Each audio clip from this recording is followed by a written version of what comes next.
getting older and it does scare me, especially since we don't really live in a society that's really nice to women who get older. Focusing on things that are in my control helps me feel less anxious. There's some older people I see, I'm like, wow, they really give you something to look forward to. It's not always downhill. It can go either way, but it's up to you. I'm on top of my body care now more than ever, not just exercise. The more I can take care of my body, the more smooth it runs. I hate feeling uncomfortable in my own body. It makes it really hard for me to feel confident. As I get older, I definitely think about time more. I think it's because I also live with my family and my parents are getting older, and it's really, really difficult for me to see them get older, and it scares me a lot, and that's why I feel more pressed for time, I guess. That's good to have like this external factor that helps you motivate you, but it's really mostly out of fear. I think about how I'm spending my time a lot more because I often will want to do something but will push it off until I'm mad at myself for not doing it, and then I'll do it. And I'm trying not to get to that point anymore. I'm just trying to take action instead of having to push it off and get mad at myself. Honestly, I've had this problem, I think, since I was younger, because I was that kid in high school that would always write my papers the day before it was due. I sometimes do need that fire under my ass, but I'm trying to figure out how I can light that fire without the self-loathing. So many people have recommended this to me, from my therapist to other YouTubers to books I've read. And I'm like, all right, let's just fucking try it. Cause I'll get things done, but it takes me a while, and it's kind of annoying. When I do see my progress, it makes me feel so good. It makes me feel proud of myself and want to keep going. I notice a lot of things don't take as long as I think they're gonna take. Of course, some things are the opposite. Small things, I'm like, wow, that only took 5 minutes, but in my mind, I thought it was gonna be half an hour. That's why I do try to stay on top of my screen time, which is something I never did. Woke up, went on my phone. And I still kind of do that, but not in bed. I'll get out of bed, then get on my phone. I would have to say with TikTok, it's really hard to control my screen time. It's very addicting. I want to numb myself sometimes because I get really sad and I want to watch funny videos. But sometimes those funny videos turn into 7 hours.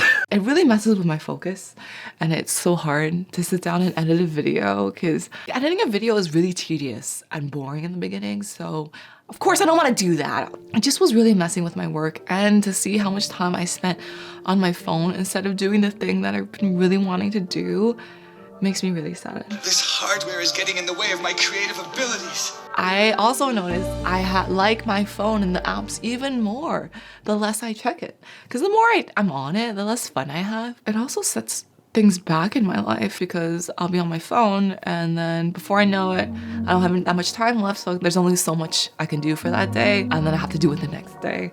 So I don't like that part about it. It compounds my load of shit to be even more, and then it overwhelms me, and then I just don't do anything.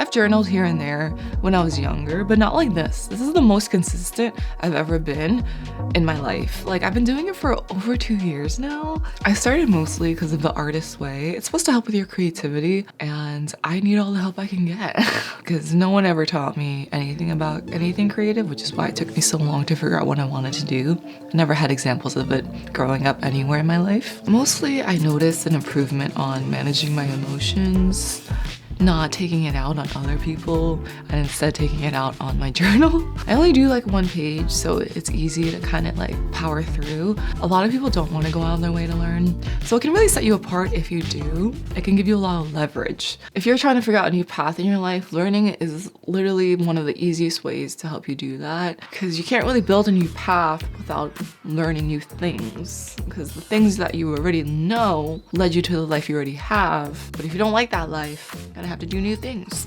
It also just keeps life fresh and exciting, because I am somebody that gets bored pretty easily. It's just probably why I have so much trouble niching on my channel. But for those of you who stick around and watch my videos, I really appreciate it. I always enjoy doing new things. It also keeps life fresh and exciting, because life gets boring, especially when it's the same old shit. Some people go through life never questioning the norm. Also important to keep the ego in check, because there's nothing more humbling than being a beginner and seeing oh, you're not that great. Always good to remember that. Careful. They're stronger and smarter now.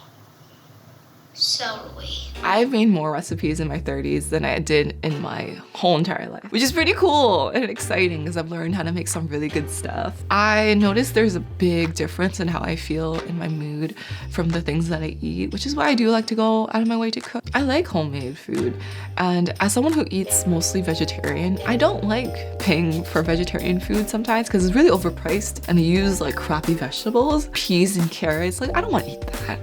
Plus the money aspect is the main reason I do cook. And when I do make something good, I'm just like, wow, me? I made this? I feel so good about myself. Mr. Vic, nice work. Thank you. Ouch! My God, I'm good. Probably one of the most important things I've learned in my 30s and hardest is letting myself relax. Because when I was growing up, I wasn't really taught to relax. I was taught that relaxing means you're lazy. I just noticed like how much it makes my life worse if I don't let myself relax. Because I just like procrastinate even more. I push things off. Nothing gets done. And then when I do let myself relax, I feel so much better about my life and motivated to do things. That took so long and it's still taking like time for me. But so far I have to say like this decade of my life is looking up. Sometimes, sometimes it looks but I'm pretty proud of myself because it's so different than who I used to be and I'm so grateful for that. But it's also like I did that. I put in the work. I'm still putting in the work.